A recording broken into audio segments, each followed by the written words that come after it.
Holdovers. As I was hoping, this turned out to be exactly what I hoped for, a classic feel-good dramedy.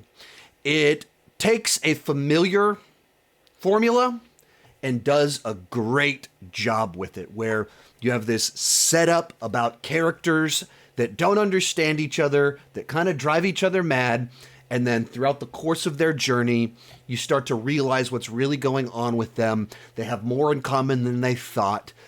There's laughs along the way. It's full of emotion, and they find a way to have a satisfying conclusion without it being too safe, without it being without consequence.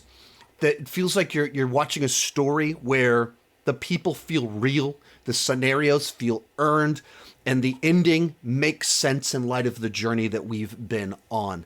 You know, while it's funny consistently, it's not like laugh out loud, big over-the-top hijinks besides a couple of little things that happen.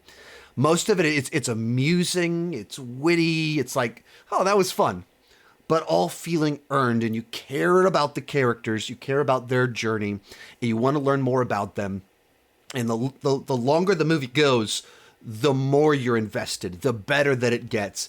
And you get to the end of it, and it's just very satisfying. It feels like very much like the kind of movie that was big in the late 80s, the 90s, early zeros, and that they just don't make as many movies like this anymore. So when you get one that's done this well, it's a real pleasant surprise. Other fun details in here. It's set during the 70s, and so they went for that. Even at the beginning of the movie, they use these 50-year-old style intro logos. The credits at the beginning feel like the beginning of the credits at the start of a movie from 50 years back.